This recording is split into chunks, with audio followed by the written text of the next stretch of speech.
Welcome to another edition of the Giants Huddle podcast brought to you by Citizens, the official bank of the New York Football Giants. I am John Schmeelk, happy to bring back a friend of the program, been joining us for a long time, Ben Solak now of the mothership, ESPN. Ben, what's going on, man? What's going on, John? How you been? You doing well? We are doing well, just as same with you, kind of grinding out as many of these prospects as I can during the season. We're focused on the regular season, and then we kind of have to catch up a little bit here in the offseason. So, how many guys have you gotten through, and kind of what has your process been for trying to digest as many of these draft prospects as I will possible in a tell short you period of time? exactly how many guys I've gotten through. I have watched 107 prospects, and Oh, I wow. hope I to think, have. we're actually about at the same thing. That's pretty good. Yeah. Now, and I'll be on the day two draft show this year for ESPN, the digital show, the one that's on the YouTube, day one and day two. And so you feel like you got to know at least everybody's going to go in those first few days. And so that's about where I'm at right now. We're definitely getting to this stage where you watch fewer players you like than players that you don't. That's just kind of the nature of this part of the draft. But yeah, I'm process wise, I came up just being a film guy, right? I came up in the draft space in general, and so to me, like before I read anything about Landon Jackson, I'm gonna watch some Landon Jackson. You try to get most of the games from 24, you get a couple games from 23, try to watch some different opponents, different offenses, different defenses, different schemes. You get some film notes down on the guy. Inherently, you have some questions, right? About okay, how experienced is he? Okay, was he always playing at the Power Five level? Did he transfer from somewhere? Then you get your bio, you get your background, you get obviously some of the athletic testing from the combine. You try to coalesce that into a feel. Okay, what systems can this guy fit in? What's the ceiling year one, year three? Kind of what can he become? And you get a round grade from there. It's hard doing all 32 teams, right? You take a guy like Landon Jackson. He works for some teams. He does not work for others. How do you grade that? Okay, he's a round two pick for some guys and round six picks for others. It's very difficult. But that's part of the job, right? It's just the players well, and you don't focus too much on the grade. You try to focus more on understanding how the player will win if he wins, and what will be the limiting factor if he's limited. How difficult is it for you to block out some of what other people are saying about these guys? Because you're getting ready for the Super Bowl, right? You're doing your film work, doing your, Chiefs Eagles work. But all of Yep. us people like me who are out of the playoffs, we're at the Senior Bowl, we're tweeting, we're putting stuff out there about, oh, this guy's that. How tough is it for you to kind of block all that out so you really go in with a fresh mind? I think it was tough, and then you learn how to do it, right? I think that like when you're first starting out, you hear what people are saying about a prospect, and you don't want to sit down on his film and say, "Oh, I see this guy completely a different way." And then this is like my eighth or ninth year doing draft coverage, and by that point, you get comfortable with it, right? To the point where we're right, like I'm trying to think of a good example of someone I turned on and just completely disagreed with where people were at. Like Tyler Warren's a good example where like I put Tyler Warren film on and Colston Loveland film on in I want to say like early February, and I was like, oh, Loveland is the title one to me, like clearly. Like I like Warren, he's a good player, but like Loveland is clearly better. I feel like at the time that was not really a thing. Everybody was hyped up on Tyler Warren. He was going through the college football playoff. He was making those crazy plays. Now as we get closer to April, I feel like that's much more of a conversation because some of the hype dies down. But like you learn how to filter through what you see on when you're watching the college football playoff games and you hear from the Senior Bowl. You learn how to kind of filter that and actually get back to the film over years. We're in the Hack and Zach Meridian Health podcast studio. Keep getting better. All right, Ben. So I think that's a good transition here. Let's talk about this class in general and specifically at the Giants at three. Should I be overcomplicating things more than just whichever guy is there, Cam Ward, Abdul Carter, or Travis Hunter? Just pick whichever dude is left at three, or should I be thinking differently?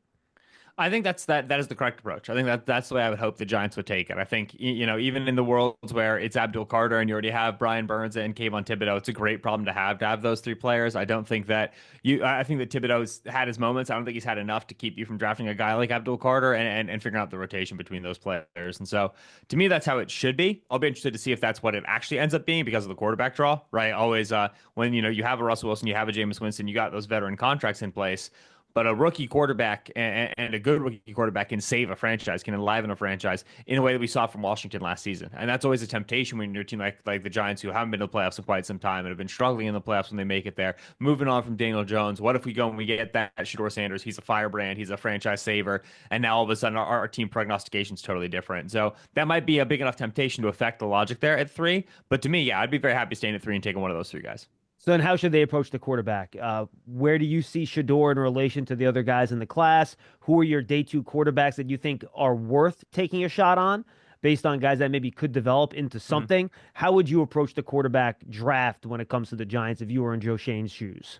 Yeah, I think if the nameplate on the back of Shador's jersey said something different, we would not talk about him as a round one player. I think he'd be right around where we're talking about Jackson Dart, right about where we're talking about Tyler Shuck. I agree with Which, you. yeah, which Dart and Shuck to me are pretty traditional. This is an interesting developmental quarterback. There's a shot that this guy is good. Oh, we're maybe round two, but hey, if we trade up to round one, then we get our fifth year option, right? We get our ability to kind of get that extra cheap year of quarterback play. So maybe we move up and go get the guy. I think especially with the Browns sitting there at 33 overall, assuming the Browns spend 2 on Hunter, which I think is chalk right now. Oh man, if I wanted a quarterback at the top of round 2, I'd be really willing to get back to the top of round 1 because I'd be worried about what Cleveland's going to do with that 33rd pick. And I don't have a good lean right now on Shuck, Jalen Milroe, Jackson Dart, who's the guy that Cleveland really wants. And so I would be willing to trade up to go get in front of those guys. Of those dudes, I like Shuck the best in terms of year one impact. I think that he can be a Jared Goff-like player for you in terms of the play action game and the big throws in the pocket. He's got the arm. He's got good mechanics off play action. He is not mobile. Deals a lot of injuries. He's not great against pressure, and he's quite old. This is not a perfect prospect. And so if let's say the Giants take Shuck at 34, I think Shuck will give you a better offense than he gives Russell Wilson or Jameis Winston. I absolutely do. By 26, 27, are you like, oh, this guy's so clearly good enough that we have like a contending team every year because of our rookie contract quarterback? I'm not sure he's that level. And so to me, like, I don't mind the Giants spending 34 on a Shuck. I think Dart is defensible as well. If it ends up being a Shador Fall situation and they end up going trading up into the 20s, there are worlds where that works for you in the short term. I just think the ceiling is pretty low on those guys.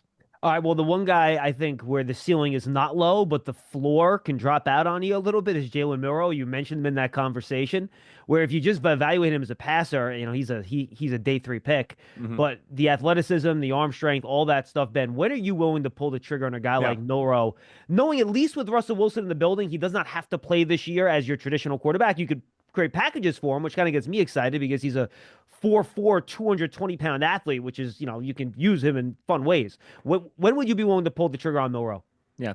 So I would actually push back on the low floor construction because whenever we talk about mobile quarterbacks, we often do that where we say, no, you're right. I should say low floor as a passer. I should correct that. No. And I know where your head's at. I think it's an important construct. I remember talking about it with Justin Fields, with Anthony Richardson, all these guys who came out, and you say, all right, Ben, those guys didn't work out. You're right. They didn't work out. But because the mobility is so good and you can evolve them in the design run game, but also they avoid sacks, right? They convert on 3rd and longs with their legs. If you go and you look at the most valuable individual plays from like an EPA per play perspective that an offense can have, quarterback scrambles are typically the most valuable potential play because of how often those end in first downs, they end in touchdowns, or they eliminate sacks as well. They remove negative plays where pocket passers would take a sack or throw a contested ball that might be an interception. Mobile quarterbacks can go and scramble. And so there are worlds I can get to in my head where Jalen Milroe has to start for whatever team, Giants, Steelers, any team, in like week 6 because somebody goes down. And the offense just works because he's so freaking fast. He's not just like mobile. He is so freaking fast. And so I'm very interested in Milroe as a day 2 pick. Now that high floor construction I just presented from Milroe is a band-aid construction. It is a stopgap construction. Nothing in my offense is working. So let's just let the athlete be the athlete. Let's play 11 on 11 and we'll beat the teams that don't know how to deal with it. You need Milroe to improve as a passer and then improve again and then improve again to get to a point where it's like, all right, this is actually a legitimate dual threat quarterback. I think he is remarkably less advanced, measurably less advanced than Richardson was coming out as a pure passer than Justin Fields was coming out as a pure passer. A lot more reps in both of those films of those guys just standing in the pocket, reading things out and throwing at the college level. Milroe will just sit there waiting for pressure because he just wants to get out of the pocket. He has no interest in kind of playing the game from the pocket. And so to me, there's a lot of strides there. But man, you can't teach 4'4", 225. You can't do it, and it's very, very handy when you have it. So I'd be interested in him on day 2. Yeah, me too. I'm with you. All right, let's go to the all-tape team that you had up on ESPN, I think, last week. And you already talked to one of the guys, the quarterback, Tyler Shuck, and I've tried to, like, red pill myself over the fact that he's 26 and he's been injured a lot because I'm with you. His tape's fun, man. Different arm angles, arm strength. He actually played in an offense that kind of looks like an NFL offense, unlike some of these other guys, which, and I think the point you made in there that I thought was interesting is that of all the guys, even more so than Dart, in my opinion, you could expect him to come in and contribute right away based on what we've seen him do in college. Yeah, and I am hesitant on older quarterbacks in general. I was worried about Bo Nix for this reason, worried about Kenny Pickett for that reason. Shuck is a little bit different because he suffered so many injuries, right? And so, Bo Nix was like a 5-year starter. He had so much experience versus Shuck, where it's like, hey, he actually missed some time, and that's why he hung around for a little bit longer. I do think that the injury background on the 26 years old, it's something to be concerned about when you start talking about, all right, if I have to sign this guy to a second contract, or okay, is the film kind of lying to me because he's just so much more mature than his opponents right now. For a team like the Giants, like you just need a good quarterback. Like those problems are a little bit like, first world problems that the Giants are not yet equipped to deal with, just given the way that quarterback has been such a limiting factor on this team for the last few years. And so to me, if you like Shuck's film, you have those wordy warts in the back of your head, but you say, listen, like, if we can just elevate the quarterback play here and actually get, what we expect to get out of Malik Neighbors, and kind of, if this defense is what we expect this defense to be, and we can, just win games 21-17, like then I'll let the 2029 problem of paying Tyler Shuck when he's 30 years old, I'll let that be the 2029 problem. I just kind of want to solve the 26 problem right now. Let me give you one more question on Shador, because I've heard this, and I'm going to have Dane Brugler on tomorrow. I'm looking forward to asking him this question too. People say he's accurate. I agree. People say he's tough. I agree. The one thing I think about a little bit harder, they say he's a great processor and he makes quick decisions. Then I look at the fact that he was literally bottom 10 in all of college football last year in terms of average time to throw when you take the screens out, and he passes beyond the line of scrimmage. And that is not an advanced offense where there's a ton of screens. There's only run a few different concepts. I'm not sure I see the processing part of it. You watch a lot more tape than I do. I'm curious what your take is on Shador, the processor, and how quickly he gets through things. I do not think Shador is a remarkable processor. I think he's a fine college processor. I think he makes good decisions with the ball in his hands. I think that, like, you would not go like, oh, low processing speed. That's something I would say about Jalen Milroe. I would say about Jackson Dart as well. It's not something I would say about Shador. It's perfectly fine. It works for you. What Shador does very well, which I think gets mistaken for processing speed, is Shador's a very good risk manager, right? Shador will look at a throw and say, open, maybe not, don't want to drive it, let me go somewhere else, right? Like Shador, he will hold the ball for a long time and he will scramble around. He'll take pressure, he'll take sacks, and he won't get away with that as well at the NFL level. He had quite a high sack rate in college, 8.1%, I want to say it was. And that's going to have to be handled at the NFL level. But from a interceptable pass perspective, from is there enough juice? Is there enough meat on this downfield throw? Is it worth risking the play on the ball to get 35 yards? He manages risk very, very well, which you like in a pocket passer who's just a point guard, right? He does not take dumb shots, but he will take a shot when it's open, right? You have a guy, Will Howard out of Riley Leonard out of Notre Dame, who Riley Leonard just does not take shots. Riley, it is open. We got to push the ball. He just doesn't want to do it. Shador will take the shots when they're there, and he'll pass on when he doesn't need to take them. So the risk management is very good, but I think that can get conflated with processing speed. I think he's just a fine processor. Huddle up, get in here. If you're lined up here, you got to go over the middle with it to score. Right. How do we make that happen? I don't know, but Citizens does. Make sense of your money with Citizens, official bank of Eli Manning. Yeah, I think I agree. Good processor. He's not Joe Burrow, right? Let's put him in the Joe level of processing, but a really good decision maker in terms of trying to limit mistakes. I'm with you. I think that's a great way to kind of posit that. All right, let's go to running back. And you bring up a guy in your story that I'm happy you did, because not a lot of people talk about him because he doesn't do anything that's spectacular. His athletic testing isn't spectacular. You watch him on tape. It's boring, but damn, it's good. And that's Devin Neal out of Kansas. Why are you such a big fan?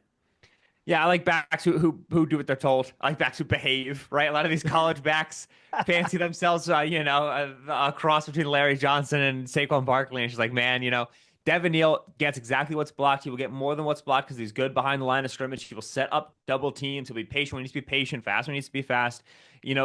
This is a really impressive draft for tackle breakers and contact balance. You have guys in, obviously, Ashton Jeanty and Omarion Hampton, the top of the class, but Damian Martinez out of Miami and Cam Scatterbo out of Arizona State. You have some guys who are like 90th percentile contact balance tackle breakers. Very tough class. And so Devin Neal, who's like 85th, never gets talked about in this area. He's a little bit smaller. He's just not like elite, but he's a wonderful contact balance. Regularly sheds the first tackler. He can get through the trees, right? Get those arm tackles from nose guards and defensive tackles and survive it. He doesn't have the home run speed, but he's mighty quick. He's very bouncy. He's got very smart feet. Devin Neal is extremely similar to Ashton Jeanty in terms of play style. It's just, knock a letter grade off at kind of every single trait, right? He's a B where Jeanty's an A in a lot of areas. And so if I'm a team that has a lot of uncertainty at running back, I don't know who I want to give volume to, and I would like to get a back that I know I can trust to give 15, 18 carries to. Not going to hit the Saquon Barkley home runs for me. Not going to have Alvin Kamara 6 reception games for me, but it's just going to keep my offense on schedule. I think Neal's the best option on day 3. So take the Raiders at 6. Oh, they've been paired with Ashton Jeanty all year. Man, if they go corner at 6, they trade out of 6 and they don't get Jeanty, there's no one in that backfield right now you trust to take volume. Come around and take Devin Neal round 4 and just give it for his rookie contract. Give him 15 carries a game, and he will keep you on schedule. It's a very trustworthy player. Do you love this running back class as much as I do? I think I've gone through 15 running backs, and I feel like there's still another half dozen I need to watch that I think, or then when I've seen little bits and pieces, I think are pretty good. And who are some of the guys that are kind of your pet cats out of this group that you love? Yes, I was on with Mina on her show yesterday, and we talked about this class, and we realized that it's probably the best class since 2017. It had 30 players selected in 2017 data at running back. Wow. And this was the Leonard Fournette, Christian McCaffrey, Dalvin Cook, Joe Mixon, Alvin Kamara, Kareem Hunt, James Conner, Aaron Jones year, right? Like, just like filthy good, right? This is probably the best class since then. I brought up Damian Martinez out of Miami. Big fan of his. Big bruiser, 216, 220, sweet feet. Ramondre Stevenson is a guy he reminds me of a little bit. Bashal Tutin, who's the speedster out of Virginia Tech. Every year there's kind of one of these, plug and play, wide zone, home run hitting backs. He's the one this year. He's got fumble problems. Man, if you can clean those up, and I bet you he's a little bit better as a pass catcher than you saw from Virginia Tech, just because they never used him like that. I think he's also top 10, 15% in the breaking tackles category too. Yep. He's one of those other guys high in those metrics. Yeah, and he the thing is he's very, very smooth, and so he can kind of like glide through a lot of arm tackles and everything like that. He's not small either. He's over 200 pounds. Yep. So I find him very likable. I'm a big Quinshon Judkins guy on day 2. Same thing with Devin Neal, right? Like Travion Henderson was the home run hitter for Ohio State, but Judkins just kept the offense on schedule. He's a short yardage guy. Their third down guy is very reliable. So big fan of his as well. There's a lot of guys to like. I'm with you. All right, let's go to wide receiver. Not a great class at the top, right? And I think this is kind of a common theme. You said this when you were on with on the Athletic Football Show with Robin Mays the other day. This is not a draft where you want a premium pick. Though I think picking the top 3 is okay because you have a chance to get either a Hunter or a Carter, right? But if you're picking 4 to 11, you're kind of not getting a top 10 player in any other draft class. And I think wide receiver is similar. I'm a big Ted McMillan guy. I'd like to get your take on him. But I think day 2, if you're looking for like a number 2 or number 3 wide receiver, there are a lot of guys on day 2 and early day 3 that are going to be able to fill those roles for you. No, I very much agree. I think that there's no such thing as a bad receiver class. I don't think it exists because they're just like 15, 20 years ago, colleges couldn't throw the ball. We have to remember this. Like, they weren't good enough quarterbacks. The schemes weren't good. Like, there were many, many offenses. Like the Alabama national champions, they just never threw it, right? They had like Calvin Ridley and Amari Cooper. They're not throwing the ball. Now with RPOs, with quarterback development 7-on-7 in high school, so many more teams throw the ball. You have 3 receivers on the field every given play. There's so many different body types, athlete styles that work at that position that you're just never going to have a class that's devoid of talent. Sure, it's not Rome Odunze, Malik Neighbors, and Marvin Harrison Jr., but it's still, I think, a very dense class. A lot of starting caliber options. I agree. And the guy that you bring up in your all-film team on the ESPN.com story is Jack Bech at TCU. Boy, just watching the quarterback play at TCU can give you a little bit of a headache trying to watch good targets like Savion Williams and him. But what struck me about him, and you talk about his transitioning from a receiver to a runner, I just think what he does at the top of the route tree is really, really good. Like his ability at his size and weight to change direction at the top of the route tree to go break wherever he's breaking. And I think we saw that in his 3-cone and his short shuttle at the combine. I just think he's just very sharp as a route runner, knows how to get open, and that dude does not drop anything. Yeah. Jack Bech is going to be a good pro for a very, very long time because he is exactly what a quarterback wants that player to be. He will block, and he will block his butt off when he needs to. Yep. You said he will catch everything. He will erase inaccuracy. He'll make difficult catches over the middle of the field through contact. So when I have to throw a glance to a slant to you, and you have to go get it for me on 3rd down, he will go get it for you. And then the moment he becomes a runner, he is out to kill, dude. I mean, he is so physical. He is so tough. He carries guys for extra 3 yards. He was really good, like short yardage and goal line for them just because of how tough he is. Your quarterback is going to love throwing the football to Jack Bech. That is just going to keep you around forever. And then if he is enough of an athlete, because he didn't run a 40 and like the long speed is a question, he's quicker than he is explosive, which is like Cooper Kupp was that way too. Kupp had like great agility tests, bad jumps, and Bech is built that exact same way. If he can be enough of an NFL athlete to break the first angle and get a little bit loose in the open field, he's gonna have a 10-year career, not as the wide receiver 1, but as the wide receiver 2 who just eats volume and just is always reliable for your team. I think Bech is gonna be a long time pro. Can the league just get together and not let Sean McVay draft this guy? Because I think he would just love having this guy in his roster. Yeah, I mean, like I keep looking at the Texans, and then I look at the Dolphins, and I look at the Packers. Dolphins if they move on from Tyreek Hill. But those 3 teams in the second round where I say there's a lot of room for a Jack Bech to be very valuable for this team. 100% agree with you. All right, let's go to tight ends. You pick out Mitchell Evans, who I think is interesting because I think you see his upside as a true Y, right? As a guy that can block a little bit. And my understanding is that he dealt with a lot of injuries this year, and he's probably a better athlete than what he showed on tape. Another really good tight end class. Why did the tape of Evans jump out to you? Yeah, so Evans had a late ACL tear in the 2023 season where he was really, really dominant. He was having some big games for Notre Dame with not great quarterback play. And so that late tear means that you either have to miss some time at the start of the 24 season or you have to rehab really fast and come back really fast. And Notre Dame had playoff aspirations and championship aspirations. So he came back and he played week one. And just like you put on the early, week 1, week 2 film, you're like, oh my God, like this guy's running at like 70%. Like he just is not finished with rehab at all. But he's trying to stay at playing weight and he's competing in games. And so like the rehab slows down and just over the course of the year, he's getting a little bit faster and getting a little bit looser. He's missing fewer snaps, but in general, like it was clearly not the athlete he was in 23. So if you can get me 2023 Mitchell Evans, because after another season, another offseason, he's fully healthy, then I have a guy who can play 250, 255 pounds, who catches reliably over the middle of the field, can make some tough catches up the seam and down the field, blocks very, very well in line, blocks well in space. He's just a well-rounded tight end. He's very Cole Kmet-ish, right? Remember Cole Kmet coming out of Notre Dame, big surprise. But he's very Cole Kmet-ish in that there's no big weakness to his game. There's no big zip to his game. Oh, incredible, whatever. But Kmet was a top 50 pick and then went on to become like a top 10, top 12 contract at tight end when he signed his deal. If I get Evans in that 2 rounds later with injury risk, reminds me of like the Eagles taking Josh Sweat, right? It's just like, hey, we're going to roll the dice on this. And if he pans out for us, he pans out for us. Lo and behold, sometimes those injury guys do. So that's why I like Evans. You mentioned the Warren Loveland thing at the top very briefly. I think the thing about Ty Warren that gets people, you see the way he runs and you're like, well, that guy has to be a good blocker. And I think you Exactly see how he approaches blocking, and he approaches it like a guy who's going to be a really good blocker. But then you see him actually try to block guys, and a lot of times the results aren't what you think they should be based on his body type and how he plays. 31.5-inch arms for Tyler Warren, measured at the NFL Combine, and so all those measurements are bad this year. Like they're all too short. He didn't measure at all at his pro day, and so we didn't get an updated pro day. So I imagine his arms are somewhere around 32 inches. But if you look at the guy, he just looks a little bit shorter in the arms. And then when you watch him block, he falls off of blocks because he just doesn't have great length, and that's going to be a limiting factor for you in your ability. Right, he comes into contact good. I agree with you. He has the want to. I agree with you. And then he goes to get his hooks in, lock out, and engage. Right, get to that point of control, and he just reaches his maximum point. And so when he plays against bigger bodies, there's a big limiting factor there. And so I think he's much better for like blocking in space, which is how you saw Penn State try to use him, right? Kind of stock blocking and on these screens.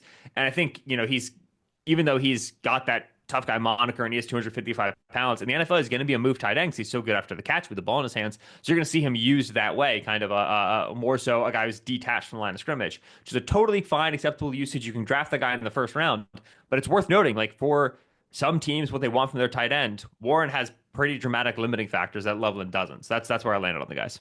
Any other second day tight end that you really think stands out amongst what's a pretty deep group? Great tight end class. I like Mason Taylor out of LSU a lot. I like Terrence Ferguson, the young man out of Oregon, quite a bit as well.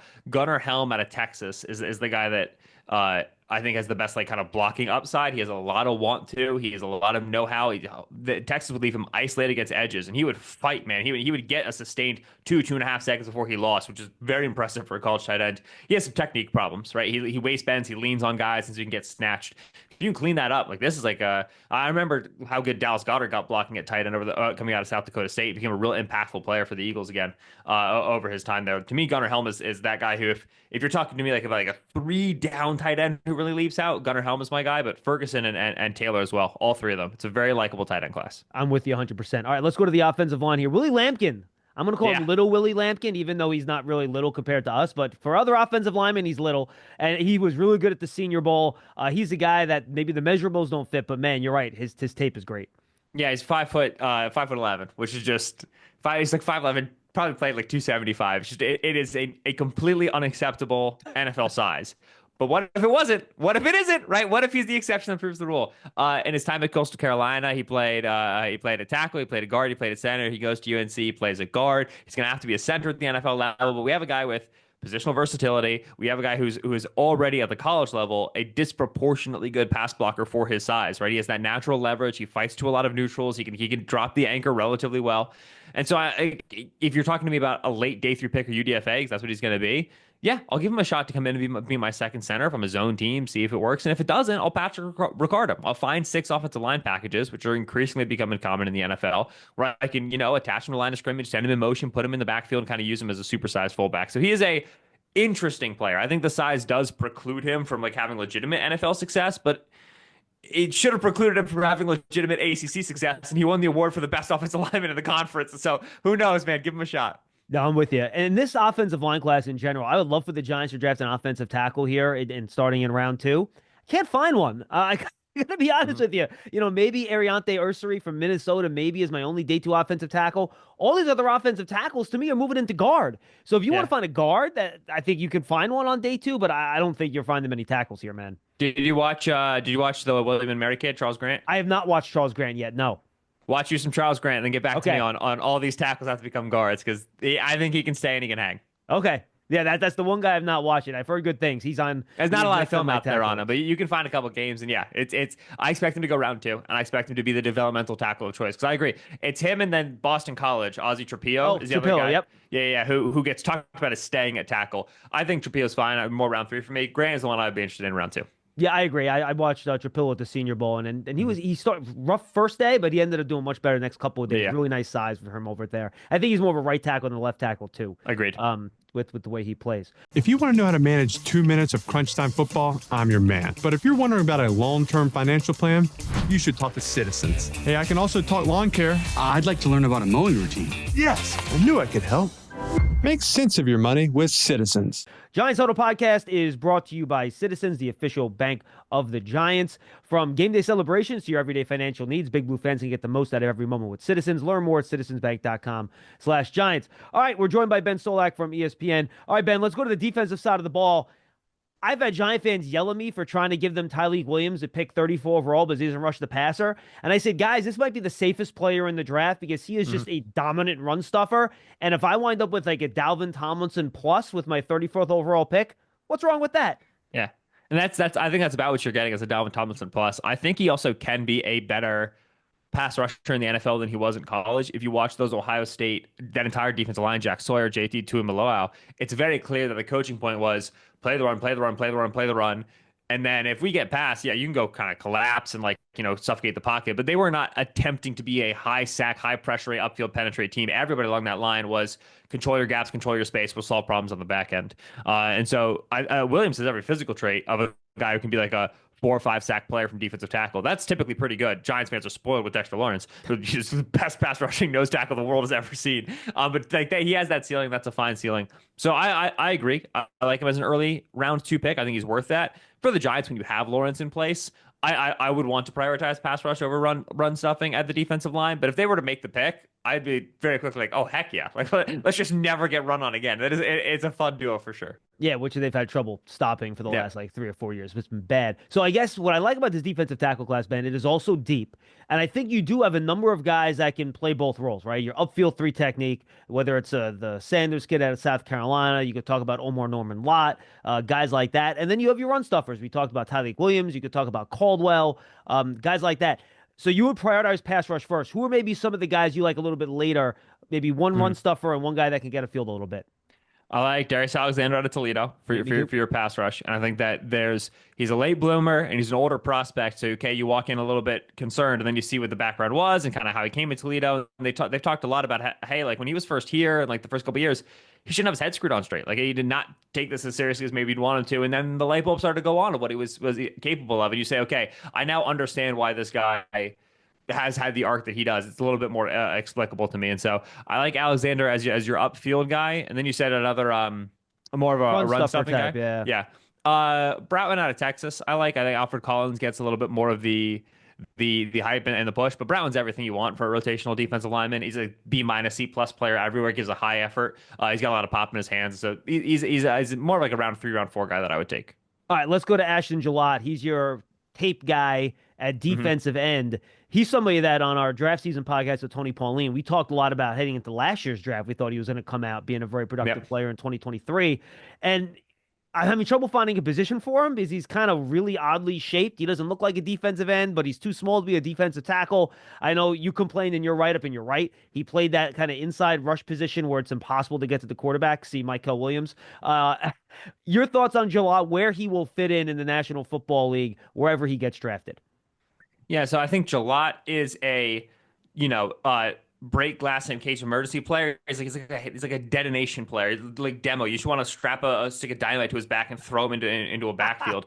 He is really, really good when he's allowed to come off the line of scrimmage with a fast first step of just arriving with speed to power and then chaining that into a bull rush and taking a tackle and putting him in the lap of the quarterback. He is stubby, does not have long arms, so he's not going to easily throw rush moves and separate and then finish the sack. But if you're talking about a guy rushing opposite an elite rusher, he's going to have the ability to prevent the quarterback from escaping, from moving the quarterback off of his spot and cleaning up lanes for that elite rusher. You think about what the Lions wanted Josh Pascal to be opposite Aiden Hutchinson. And Pascal's been hurt, and then when Pascal got healthy, Hutchinson got hurt, so we haven't seen it. But if there's that construction of, okay, one guy's my strong side rusher who's going to handle that side of the field so my weak side rusher can dominate, that's Jalot fits into that construction. Didn't get to do it a lot at Louisville, and he was the best rusher in Louisville, so they wanted him to be their sack artist. So the NFL role is going to be a lot different than the college role, but the NFL role can be valuable even if the sack numbers aren't going to be that high. So Marcus Golden, Marcus Golden had a couple seasons of 8-10 sacks, but Marcus Golden is the comp here, where it's just, okay, he's a little bit undersized, not long, but boy, if he gets off the line of scrimmage, like we can go wreak some havoc back there, and somebody else can clean up the mess for us. Yeah, I agree. I think he's going to be a really good player. All right, I think linebacker is a sneaky need for the Giants. Bobby Okereke is into the third year of his contract. He signed a couple years back. Micah McFadden's going into the last year of his rookie deal. And I have not watched linebackers yet. They were my last group, but I know you're a big fan of Carson Schlesinger. Why? Oh man, yeah, Schwess is really, really, really good. I was just watching his teammate Oluwafemi Oladejo, who's a linebacker convert to edge. And I hadn't got eyes on him yet. I was watching him last night, and I just kept on watching Schwess. I just been like, man, oh man, we have a 6'3", 240-pound linebacker who can play the pass, and he measured 240 at the combine. He probably played closer to 230, but it's the Fred Warner thing where it's like, all right, like if you're going to be long, upright with length, like you're always going to lose to power in the trenches. You have to be fast to see the holes develop. You have to be willing to undercut and slide under blocks. He can do all of this. He's great at hiding behind stuff, playing the running back patiently, playing multiple gaps. So he's got those tackles out near the line of scrimmage. High tackle player, good solo tackler, great form. So okay, he solves the problem between the tackles among the trees that his body type is going to give him, such that when he drops back against the pass man, like there's just stuff you can't teach in terms of reading the quarterback, in terms of spacing routes. He used to play safety in high school. He converted to linebacker at UCLA as a walk-on, and you can just tell he feels it the way that a guy is supposed to feel it. I remember when JOK came out, it was like, oh, safety convert to linebacker at Notre Dame. JOK didn't feel it, man. Like he didn't have good zone spacing. He didn't know how the offense was trying to stretch him and relocate him.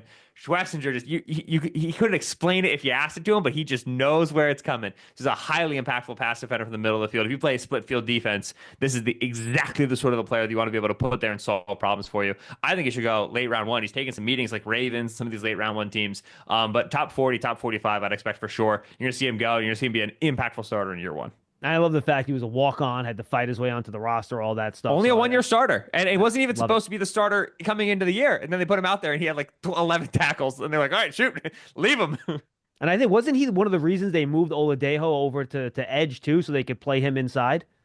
Yes, they had a big defensive scheme change, and they had a big log jam at linebacker position. They had a couple guys come out in most recent drafts. They have another linebacker. I can't remember his name. It starts with a K. But he's come out. This class is like a round 7 guy. He's a high caliber athlete. Not necessarily a great football player right now, but they just had an unbelievable run of success with prospects at that outside linebacker, inside linebacker position. So they've had like 6 or 7 dudes now the last 2 or 3 years come out as undersized edges or as off-ball linebackers, and he was just caught in the shuffle. And he's the best of the group to come out in the last 3 or 4 years. And I like Oladejo, by the way, as a developmental edge. I watched him up close at the Senior Bowl. The violence he plays with coming off the edge, and he's really good size. That young man is built to play some professional football. I'll tell you that right now. He is a well-constructed young man.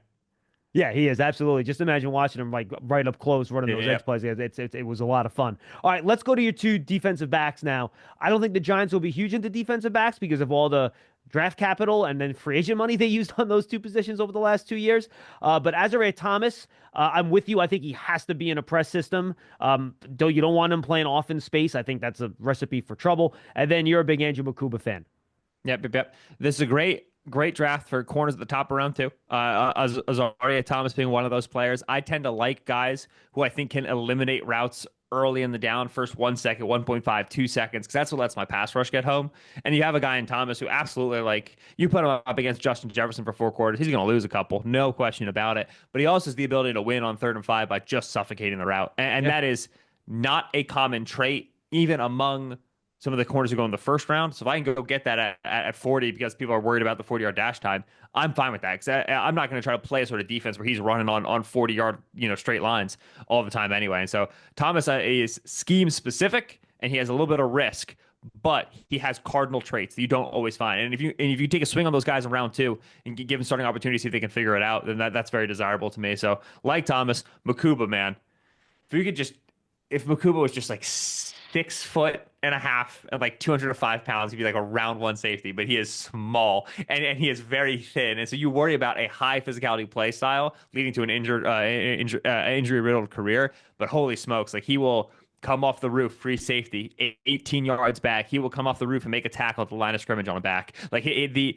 instincts, the vision, and the infield space tackling. I know people have issues with him because he's an ankle biter and he'll dive, but he has to do it because he's not big enough. He's gotten very good at it. It's not the best way to tackle, but his efficacy doing so is legitimately impressive, because this is just how he's had to live. He has the ability to play over the slot because of the size, the transitional quickness. He sees it very fast, and then he goes for the football. He has multiple forced fumbles this year in pursuit, in recovery, behind a guy, put his hand on the ball, shoulder on the ball. Like, he knows, oh, if I'm not the primary tackler, he's got a nose for getting the ball on the ground, which is impactful play from the safety position.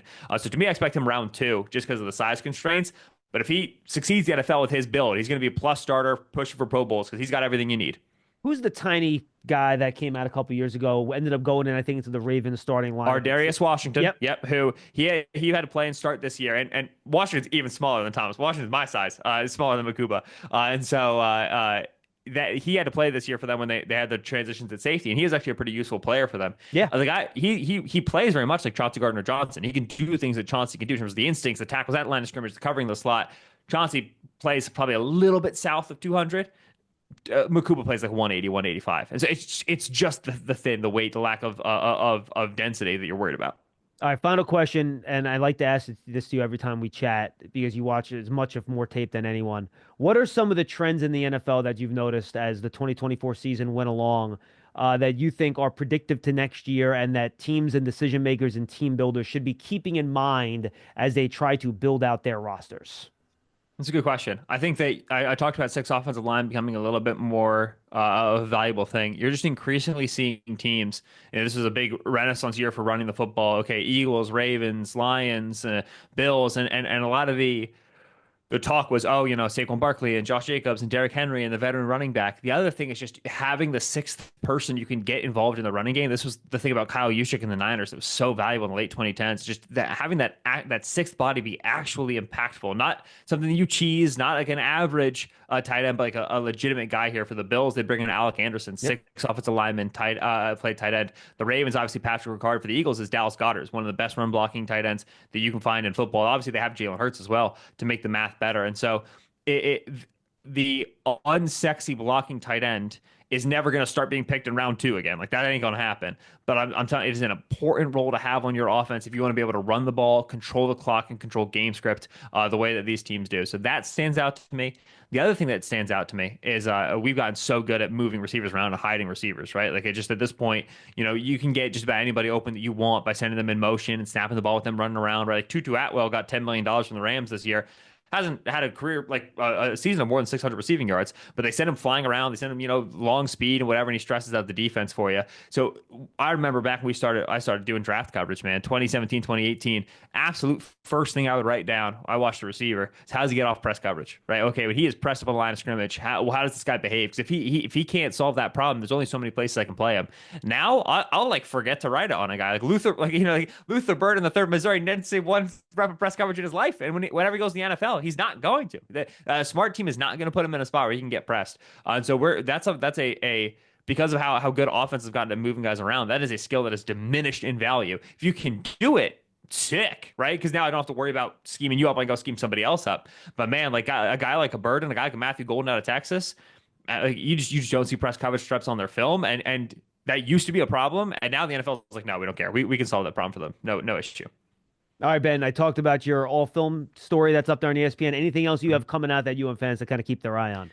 I had my all quarterback mock this week, which is not actually a mock draft. It's just trying to predict the exact team, the exact pick for every single quarterback. Okay, how early do the Seahawks want to invest? Okay, do the Vikings need a quarterback too? Kind of going beyond just like, hey, the Titans might take Cam Ward. We're kind of trying to go to some of the late round guys. And so if you're a team that needs a QB2 or you're just interested in where Kyle McCord is going to go, it's a good piece for you. Go check it out. Do you have a guy with the Giants yet? Are you still working on it? I put Shador at 3 to the Giants because there we go. I think the Giants with the Russ and with the Winston contracts, I think it's either they take a guy very early or they don't take a guy at all. And so if they're going to take a quarterback, I expect it to be one of the top names or one of the top picks. We will see. I mean, Giants are tough nut to crack. I'm sure you know. Yeah, they are. And by the way, I think there are some things with Russ and Shador that are not completely dissimilar, by the way, in terms of how they do certain things. I think, Shador's better middle of the field. Russ is more athletic. They both throw really high arcing deep balls.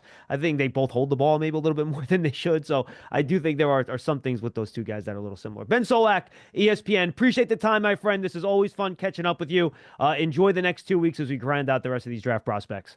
Thank you, John. I appreciate it. Ben Solak joining us from the Hackensack Meridian Health podcast studio. Keep getting better. That's the Giants Huddle podcast brought to you by Citizens, the official bank of the Giants. We'll see you next time, everybody.